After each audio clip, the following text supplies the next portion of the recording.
அருமை தமிழர்களே, சிவகுமாரின் அன்பான வணக்கங்கள். நம்ம எல்லாருக்குமே காலையில் எழுந்த உடனேயே அப்படி பல்லு விளக்கிட்டு காஃபி டீ ஏதாவது குடிக்கிற வழக்கம் இருக்கும். சில பேர் காஃபி டீலாம் குடிக்க மாட்டாங்க, இல்லை இந்த மாதிரியான ஊட்டச்சத்து பானங்கள், அந்த பெயர் சொல்ல வேண்டாம், அது மாதிரி சூடாக அவங்க குடிப்பாங்க. ஆனால் இது எல்லாத்த விட மருத்துவர்கள் என்ன சொல்கிறாங்க, காலையில் எழுந்த உடனே ஒரு டம்ளர் வெது வெதுப்பான தண்ணீர் குடிங்க அப்படின்றாங்க. அதாவது குளிர்ந்த தண்ணீராகவோ, ஐஸ் வாட்டர்னு சொல்லுமே, ஃப்ரிட்ஜிலிருந்து பாட்டில் எடுத்து அப்படி அது மாதிரி இருக்கக்கூடாது. பிளெயின் வாட்டராக குடிக்கலாம். அதாவது சமமான சூடும் இல்லாமல் குளிர்ச்சியும் இல்லாமல் அந்த மாதிரி தண்ணி குடிக்கலாம். ஆனால் இது எல்லாத்த விட மிகுந்த நல்லது வெது வெதுப்பான தண்ணீர், வார்ம் வாட்டர் அப்படி சொன்னால் புரியும். அது குடிக்கிறது ரொம்ப நல்லது, குடலை சுத்தப்படுத்தும், ஆரோக்கியமானது அப்படின்லாம் மருத்துவ உலகம் நமக்கு சொல்லுகிறது.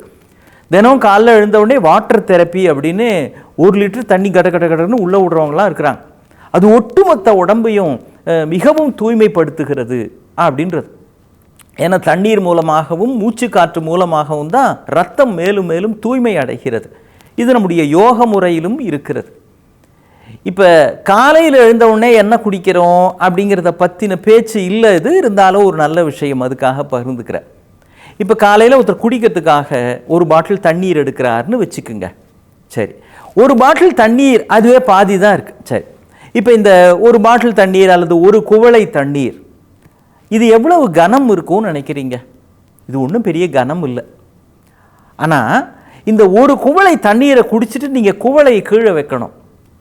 நான் குடிக்காமல் கையில் வச்சுருக்கிறேன்னு வைங்க, இது ஒன்றும் கனம் இல்லையே அப்படின்னு தோணும். ஒரு நிமிடம் கணக்காது, ஒரு 5 நிமிஷம் அப்படியே வச்சுருந்தா, 5 நிமிஷம் அப்படியே தண்ணீரை குடிக்காமல் அப்படியே வச்சுருந்தா, இப்போ லேசாக கை ஒரு மாதிரி இழுக்கிற மாதிரி இருக்கும். 5 நிமிடம் அப்படியே வச்சுருக்கிறது. அரை மணி நேரம் வச்சுருந்தா மரத்து போயிடும். 1 மணி நேரம் வச்சுருந்தா ஒன்றும் ஆகாது, நம்மளை கொண்டு போய் ஹாஸ்பிட்டலில் அட்மிட் பண்ணிடுவாங்க. இன்னும் 1 மணி நேரம் தண்ணி குடிக்கவும் மாட்டான், கீழே வைக்க மாட்டான், என்னவோ ஆயிடுச்சு காலங்காத்தாலன்னு கொண்டு போய் டாக்டர்கிட்ட காட்டுவாங்க. இப்போ பாருங்க, ஒரு குவளை தண்ணீர் என்பது அதன் அளவிலே எந்த வகையிலும் கனமானது இல்லை. ஆனால் நாம் எவ்வளவு தூரம் அதை சுமக்கிறோம், எவ்வளவு நேரம் அதை சுமக்கிறோம் என்பதை வைத்துத்தான் கனம் இல்லாத ஒன்று கூட கனமானதாக, சுமையானதாக, பிரச்சனைக்கு உரியதாக வடிவம் எடுக்கிறது. சில விஷயங்களை பார்த்துக்குவோம், விட்டுத்தள்ளு அப்படின்னு கிராமத்து பெரியவங்க சொல்லுவாங்க. அட உடுப்பா, நடந்து போச்சு அப்படின்னு. நம்ம ரஜினி கூட ஒரு படத்தில் கதம் நடந்தது தான் அப்படிம்பார். நீங்கள் அதை மாற்ற முடியாது, பாஸ்ட் இஸ் பாஸ்ட் அப்படின்னு ஆங்கிலத்தில் சொல்லுவாங்க. அதை அப்படியே மனசுக்குள்ளே வச்சிருந்து அது பூதாகரமாக மாறி பல சோதனைகளாக நோய் கிருமிகள் மனத்திலே வளர்வதற்கு காரணமாக மாறிவிடுகிறது. அப்போ அதுக்கு என்ன வழி? போட்டோம், விட்டுத்தள்ளு, நடந்து போச்சு, இனிமேல் அதுக்கு மேலே என்ன செய்ய முடியும்? அந்த மாதிரியான மனோபாவத்தை சில வகையிலே மனதுக்கு பயன்படுத்தி பழக்கப்படுத்தி தான் தீர வேண்டி இருக்கிறது. அண்மையில் ஹைதராபாத்தில் நடந்தது, மிகவும் எல்லோரையும் ஈர்த்த ஒரு நிகழ்ச்சி. நான் அப்படி சொல்கிறதுக்கு என்ன காரணம்னா, அது உலக அழகி போட்டி. ஆண்டுதோறும் உலகத்திலேயே யார் அழகான பெண் அப்படின்னு தேர்ந்தெடுப்பதற்காக ஒரு போட்டி நடக்கும். உலக நாடுகளினுடைய பெண்கள், அழகாக இருக்கிறவர்கள் அதிலே பங்கு பெறுவார்கள். தனிப்பட்ட வகையில் எனக்கு அப்படிலாம் பெண்களை அழகு இல்லைன்னு பிரிப்பது ஒரு சரியான அணுகுமுறையா எனக்கு படவில்லை. உங்கள் கருத்துக்கும் விட்டு விடுகிறேன். அந்த சம்பவம் என்ன அப்படின்னா, அதிலே பங்கு பெற்றதோடு மட்டுமல்லாமல் முதல் பரிசுக்கு உரிய அல்லது உலக அழகியாக தேர்ந்தெடுக்கப்பட்டவர் தாய்லாந்து நாட்டை சேர்ந்த பெண், சுவாங் ஸ்ரீ அப்படின்னு அந்த பெண்ணுக்கு பேர். சுசதா சுவாங் ஸ்ரீ அப்படின்னு அந்த பேர். உச்சரிப்பு கொஞ்சம் முன்ன பின்ன இருக்கலாம். அந்த பெண்ணுக்கு என்ன பரிசு அப்படின்னா, விதவிதமான நிறுவனங்கள்லாம் இனிமேல் எங்களுக்கு நீங்கள் தான் ஸ்பான்சர் பண்ணணும், எங்கள் கம்பெனிக்கு நீங்கள் விளம்பரமாக வரணும் அப்படின்றதுலாம் போக, தேர்ந்தெடுக்கப்பட்ட காரணத்தினாலேயே அந்த பெண்ணுக்கு 8.5 கோடி ரூபாய் பரிசாக கிடைத்திருக்கிறது. கேட்குறப்ப காலையில் ஜில்லுன்னு இருக்கும் இல்லையா? நம்ம வாழ்க்கையிலே 8.5 கோடியை எங்கே பார்த்துருக்க போகிறாங்க நிறைய பேர். பார்த்தவர்கள் உண்டு, அது ஒரு பக்கம் இருக்கட்டும்.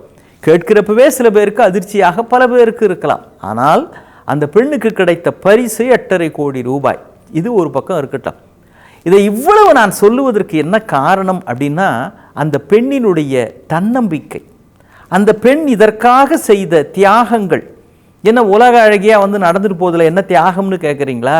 நீங்கள் பிடிச்சதெல்லாம் சாப்பிட முடியாது. ஏன்? வெயிட் ஏறிடுன்றதுனாலேயே பல விஷயங்களை அந்த போட்டியில் பங்கு பெறுகிறவர்கள் அவங்களுக்கு பிடிச்சிருந்தா கூட சாப்பிட மாட்டாங்க. அப்படி டேஸ்ட் பார்த்துட்டு வச்சுருவாங்க. ரொம்ப ரொம்ப ரொம்ப ஃபுட் கான்ஷியஸாக இருப்பாங்க, ஹெல்த் கான்ஷியஸாக இருப்பாங்க. தொடர்ந்து 1 மணி நேரம் 2 மணி நேரம் அவர்கள் உடற்பயிற்சி செய்தாக வேண்டும். 1 ounce கூட எடை கூடிடக்கூடாது. அப்படிலாம் அவங்க ரொம்ப பியூட்டி கான்ஷியஸாக ஹெல்த் கான்ஷியஸாக இருப்பாங்க. அதனால் பல தியாகங்களை செய்ய வேண்டி இருக்கும். இது எல்லாத்துக்கும் மேலே இந்த பெண் தன்னுடைய வாழ்க்கையிலே இதற்கு முன்பு அந்த பெண்ணுக்கு உடல் நலம் பாதிக்கப்பட்டிருக்கிறது. என்ன பாதிப்புன்னு சொல்கிறேன், அந்த பெண்ணுக்கு மார்பக புற்றுநோய் வந்திருக்கிறது. புற்றுநோயை நீங்கள் தொடக்கத்திலேயே அடையாளம் கண்டுபிடித்து அதுக்கான மருத்துவம் எடுத்துக்கிட்டீங்க அப்படின்னா அதை கட்டுப்படுத்த முடியும், அதை தடுக்க முடியும். அந்த பெண்ணுக்கு மார்பக புற்றுநோய் இளம் வயதிலேயே வந்திருந்தும் கூட கொஞ்சம் கூட மனம் தளரல. 70 வயசு 60 வயசில் வந்தவங்களாம் கூட அச்சோ என்னவோ ஏதோன்னு பதறிடுறாங்க. ஆனால் அந்த வயதில் வந்தால் எந்த அளவுக்கு மனச்சங்கடங்கள் இருக்கும், அதெல்லாத்தையும் விட்டு தள்ளு அப்படின்ட்டு தன்னை ஈடுபட்டு கொண்ட துறையிலே முன்னிறுத்தி தன்னை வெற்றிகரமாக வந்தார்னா அதுதான் உண்மையான அழகு. அந்த மன உறுதியும் அந்த மனப்பெருமையும் தான் உண்மையிலேயே அந்த பெண்ணினுடைய உலக அழகியாக வந்ததற்கு காரணம். அதை விட இன்னொரு அற்புதமான ஒரு செய்தி ஒன்று சொல்கிறேன் பாருங்க, பிரமிப்பாக இருக்கிறது. ஒரு இந்திய பெண், அந்த பெண் இமயமலையின் உச்சியில் எவரெஸ்டை தொட்டிருக்கிறார். இதில் 3 ஆச்சரியமான விஷயம் இருக்குது. ஏன், நமக்கெல்லாம் ஒரு 2-3 மாடி படி ஏறி போனாலே மூச்சரைக்கும்.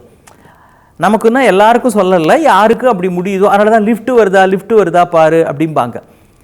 3 மாடி ஏறினாலே மூச்சரைக்குது. ஆனால் அவர் எவரெஸ்ட் உச்சியை தொட்டு இருக்கிறார். அங்கெல்லாம் லிஃப்ட்லாம் எதுவும் கிடையாதுங்க, மாடிப்படி மாதிரிலாம் கிடையாது. 2வது, அவர் ஒரு பெண். நான் பெண்ணுன்னு குறைத்து சொல்லவில்லை, ஆனளவுக்கு பெண்ணுக்கு உடல் உறுதின்றது கிடையாது. பொதுவாக அதுக்கு தன்னை தகுதிப்படுத்தி கொள்ள வேண்டும். எவ்வளவு பயிற்சி செய்யணும். இதைவிட மிகப்பெரிய விஷயம், அவர் கண் பார்வை இல்லாத ஒரு மாற்றுத்திறனாளி.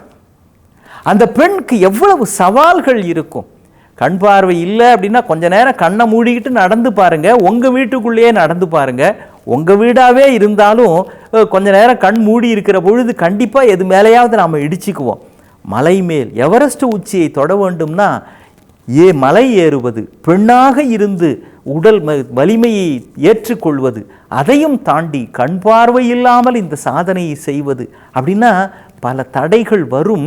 அதெல்லாத்தையும் விட்டுத்தள்ளு என்கிற எண்ணம் தான் செலுத்துகிற சக்தியாக இருக்கிறது.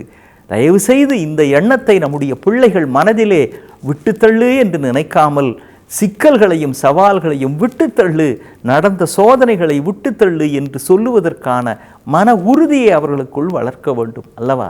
மீண்டும் சந்திப்போ. வணக்கம்.